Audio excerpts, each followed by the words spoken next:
नमस्ते dear Scorpios, welcome to my channel Karmic Sage. मेरा नाम वैशाली है और आज हम इस वीडियो में देखेंगे कि आपके लिए अक्टूबर 2024 कैसे रहेगा। चलिए शुरू करते हैं। सबसे पहले आपके एनर्जी रीडिंग के साथ। और एनर्जी जो है anxiety.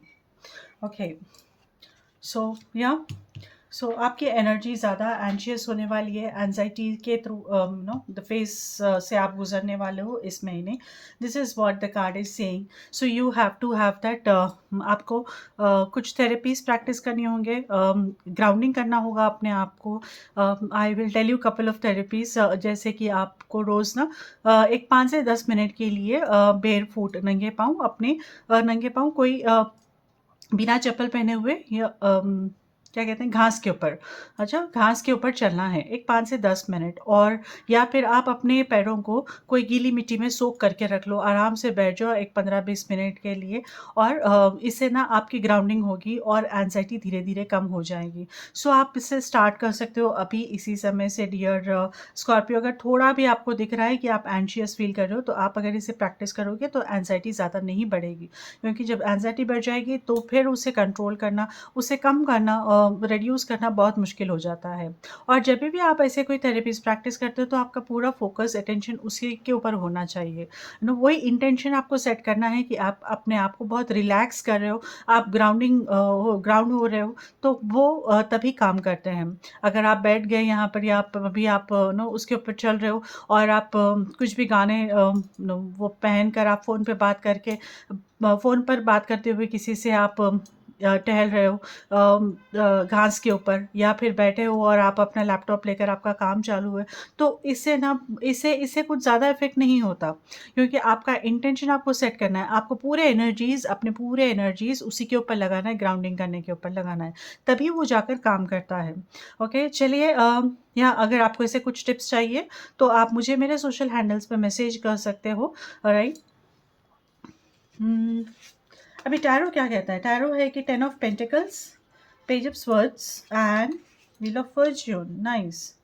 Okay, so dear Scorpios, the tarot के हिसाब से ना फर्स्ट वीक तक आपको कुछ ना कुछ यहाँ पर मटेरियलिस्टिक बेनिफिट होगा अपने फैमिली की तरफ से, अपनी फैमिली मेम्बर्स किसी भी की या क्लोज रिलेशंस में आपको यहाँ पर कुछ मटेरियलिस्टिक बेनिफिट हो सकता है।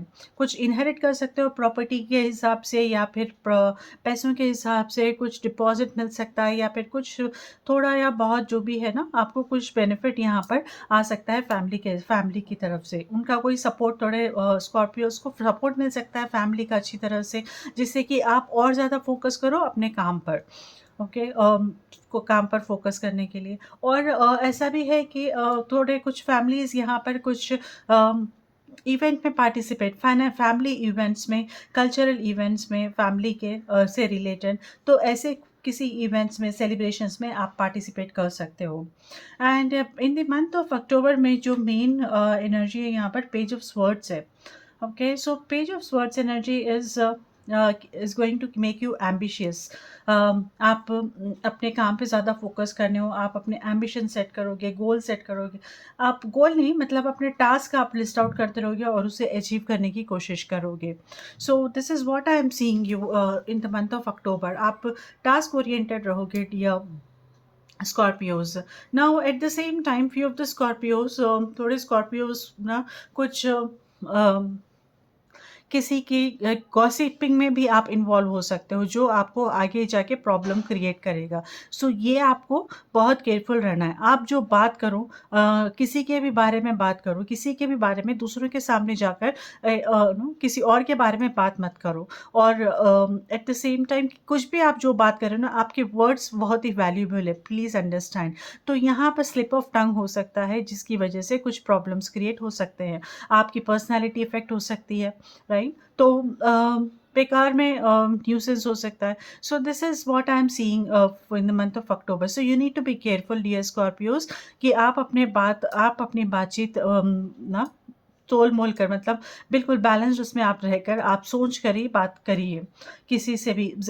इमीडिएटली आप ओपन अप मत होइए। अगर आपका इंटेंशन भी सही, मतलब ठीक हो सकता है आपका इंटेंशन, लेकिन क्या है, कभी कभी टाइम ठीक नहीं रहने से बात पलट जाती है, बात खुद पर आ जाती है, कुछ और ही लोग उसका मतलब निकाल लेते हैं। राइट? तो उस बारे में आपको थोड़ा ध्यान देना है। With wheel of fortune by end of October मुझे सेंस हो रहा है कि मतलब आई फील कि there is going to be a change is coming your way. So जो अभी तक अगर आप चैलेंजेस फेस कर रहे थे या फिर कुछ चीज़ें आगे नहीं बढ़ रही थी, कुछ प्रोग्रेस नहीं हो रहा था, तो यहाँ पर आप देखोगे कि वो चेंजेस होंगे। चेंजेस ऐसे कि यहाँ पर प्रोग्रेस होना शुरू होगा, या फिर जो स्टैग्नेशन में थे वो अब चीज़ें आगे बढ़ेंगी, प्रोग्रेस होगा उसका, या फिर some actually you are moving at another level of your life, at another level of your life। अभी ये लेवल आपका खत्म हो गया, फेस खत्म हो गया है आपका, तो you are going to, life is taking you to another level. So यहाँ पर जो एनर्जीज है आपके एतराफ़ में वो आपको ये शिफ्ट कराएंगी एक नए दूसरे लेवल के लाइफ में, जहाँ पर आपके चैलेंजेस भी डिफरेंट होंगे और आपके चैलेंजेस है, प्रोज कॉन, सब कुछ एक अलग तरह से आपको हैंडल करना पड़ेगा, राइट? तो this is what I am seeing for you, but let me see this. Oh, आपकी एनर्जी जो है ना टावर एनर्जी है। So you may feel somewhat disturbed, you may feel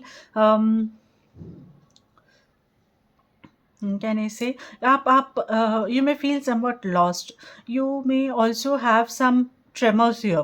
को लाइफ में यहाँ पर कुछ एक झटका लगेगा आपको, वो झटके को लेकर आपके ऊपर ज़्यादा इम्पैक्ट हो सकता है। झटका मैं ऐसा नहीं बोल रही हूँ कि कुछ ऐसा लॉस हो जाएगा या that, for God's sake, that should not happen, but you are going through this phase, you may be going through this phase in the month of October, कि यहाँ पर ये थॉट्स में भी हो सकता है, जो आपका जो बिलीव था वो बिलीफ सिस्टम आपका बुरी तरह से डिस्ट्रॉय होगा। क्योंकि पूरी तरह से डिस्ट्रॉय इसीलिए होगा क्योंकि मे बी वो बिलीफ सिस्टम आगे के नेक्स्ट फेज के लिए सही नहीं है ना? तो उस वजह से अब आपका न्यू फाउंडेशन से आपका न्यू बिलीफ सिस्टम फॉर्म होगा। So this is what I am seeing here again, no, जो आपको, because we are feeling the change, we are going to see the change in your life, and to for this to happen, this is very important. ये change होने के लिए ये destruction होना बहुत ही ज़रूरी है। और when this is happening, please be sure that you accept things. आप अपने आप को खुला रखिए, बिल्कुल खुले माइंड से एक्सेप्ट कीजिए जो एनर्जीज है, जो फ्लो, लेट देम फ्लो, जो भी आ रहे हैं चैलेंजेस, लेट देम फ्लो, कि आपको अपना स्टेबिलिटी बनाए रखनी है, क्योंकि जो है आपके लिए that is meant for you will stay, will again come back to you, और else I can say that. Now okay, emperor and four of pentacles. Okay, so what I am seeing here is, आप maybe आप बहुत ज़्यादा आप, because of this anxiety here and this wheel of fortune, page of swords energy, this tower energies, you may also act very reserved, you may also act closed। आप अपने आप को close कर लोगे या फिर अपने आप को बंद के रख लोगे, या फिर आप चेंजेस के लिए इमीडिएटली आप वो एक्सेप्टेंस यहाँ पर नहीं आ सकता है। So you are aware of it, क्या you are not accepting it, though it is good for you, ये आपके लिए अच्छा है, लेकिन फिर भी आप एक्सेप्ट नहीं कर पा रहे हो। तो ऐसा फेज भी आ सकता है यहाँ पर, which you have to deal with yourself, dear Scorpios. With emperor here in the environment, I am seeing कि यहाँ पर कुछ फोर्स्ड चेंजेस आएंगे आपके लाइफ में, राइट? फोर्स्ड चेंजेस है, of course there are changes, but वो लाइफ शिफ्ट होने के लिए अपने आप को भी बदलना पड़ता है, अपने थॉट्स को बदलना पड़ता है, अपने एनर्जीज को चेंज करना पड़ता है, बदलते हैं। तो ये सब universe will help you in doing that. अगर हम नहीं कर रहे हैं, हम अगर नहीं समझ रहे हैं कि ये चेंजेस हमारे खुद में लाना है, तो क्या होगा फिर? यूनिवर्स हमें फोर्स करेगा, नेचर हमें फोर्स करेगा बाय नेचर कि कुछ ना कुछ चेंजेस लाना है। जैसा हमें कुछ हमारी हेल्थ को इम्प्रूव करना है, हेल्थ आगे जाकर ठीक होने वाली है, मतलब चेंजेस आने वाले हैं हमारे हेल्थ को लेकर, लेकिन हम फिर भी उसके ऊपर फोकस नहीं कर रहे, तो क्या होगा फिर? मतलब कुछ अगर बैड हैबिट है, कुछ आपने पिकअप कर लिया है, स्मोकिंग है, नहीं हो रहा है, तो वहाँ पर एक कुछ ना कुछ यहाँ पर एक इशू बनेगा, फोर्स्ड रिस्ट्रिक्शंस आएंगे कि आपको अभी स्मोक नहीं करना है because of so and so health reasons, right? तो क्या होगा फिर? अब आपको वो फोर्स्ड जो फोर्स्ड एक्शंस है, मतलब फोर्स्ड एनर्जीज को आपको एक्सेप्ट करना पड़ेगा, नहीं तो क्या है फिर? आपकी हेल्थ ज़्यादा इम्पैक्ट होगी, है ना? तो उस वजह से यहाँ पर अगर आप खुद अपने आप से वो सेट नहीं कर पा रहे हो, वो एक्सेप्ट नहीं कर पा रहे हो चेंजेस, और उसके हिसाब से आप अपने आप को नहीं बदल पा रहे हो। जो रिक्वायरमेंट है अगर आप नहीं बदल पा रहे हो, तो उसको ना, अगर वैसा नहीं हो रहा है तो यहाँ पर फोर्स्ड चेंजेस आ सकते हैं। कोई जैसा आप अगर लेट जा रहे हो ऑफिस को, चाह कर भी आप कितना कोशिश कर लो वो हो नहीं रहा है, क्योंकि समवेयर हमें लगता है कि ठीक है चल रहा है तो चलने दो, ओके। लेकिन अगर आपको वार्निंग दी जाए कि ये आपको ये टाइम तक आना है, इसके बाद नहीं आपको अलाउ नहीं किया जाएगा, तो क्या होगा फिर? या सैलरी कट होगी, ऐसा कुछ अगर है तो क्या होगा फिर? तब वहाँ से आप बिल्कुल ही जाओगी फिर तभी वहाँ पर, है ना? राइट? तो वो क्या है आपके ऊपर, एक फोर्स्ड चेंज आ गया आपके ऊपर। तो this is an example what I was trying to give you. तो जब ये फोर्स्ड चेंजेस आएंगे आपके ऊपर, तो तब फिर एक अलग तरह से, मतलब उसके लिए आप, मुझे दिख रहा है कि यहाँ पर विथ 4 ऑफ पेंटिकल्स एनर्जी आप अपने आप को होल्ड करके रखे हो। मतलब आप चेंजेस खुद से करने के लिए रेडी नहीं हो, एक्सेप्ट नहीं हो रहे हो।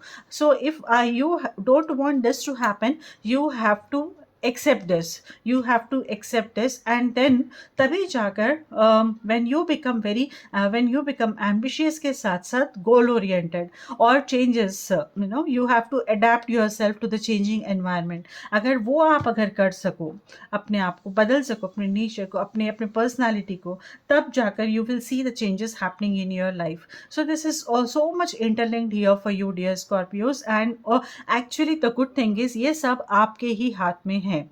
And when this all is happening, this anxious energy is actually playing the role here, or because of this anxious energy, now what is happening, this is created within you, okay। ये इसकी वजह से क्या है, आपके vibrations लो हो सकते हैं, सॉरी। और ये जब वाइब्रेशंस लो होंगे तो ये इम्पैक्ट करेगा आपके चेंजेस को भी। Now to keep this intact, you have to work on yourself first, and then start changing yourself। जो changes आपको करने हैं खुद में, उसके ऊपर काम करना है फिर। सो मेन फोकस जो भी है यहाँ पर, हम खुद ही होते हैं हमेशा, right? I hope this is no आपको समझ में आया होगा। आई हैव दिस कार्ड मैसेज है, ये आपके लव लाइफ के लिए। Let me read this for you, dear Scorpios। Criticizing one another will only lead to further unhappiness. Love and accept each other as you are, and your relationship will magically transform।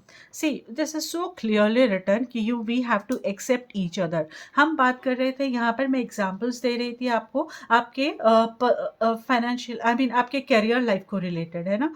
But this may also apply to your personal life again. अगर वैसा है तो this is a very prompt card यहाँ पर, जो बता रहा है कि you have to accept, instead of criticizing with this energy, you have to accept yourself, you have to accept, only then you will see the changes happening in your relationship। तभी आपको अपने relationship में changes मिलेंगे। Alright, I hope this reading is quite clear to you, dear Scorpios, and if you liked my reading, please like this video, okay। Thank you so much for doing that। Dear Scorpios, अगर किसी को personal reading या healing करानी है तो आप मुझे मेरे सोशल हैंडल्स पे कांटेक्ट कर सकते हो, जिसके डिटेल्स मैंने नीचे डिस्क्रिप्शन में दे दिए हैं, ओके। आप पहले अपने क्वेश्चंस प्रिपेयर कर लो, आपका क्या प्रॉब्लम है, क्या चैलेंजेस है, आपको किस किस के लिए आपको आंसर्स चाहिए, क्या क्लैरिफिकेशंस चाहिए, तो वो उसके हिसाब से फिर आप काम करोगे, फिर आप मुझे कांटेक्ट करो उसके ऊपर। Alright dear Scorpio, so I wish you good luck, take care, नमस्ते।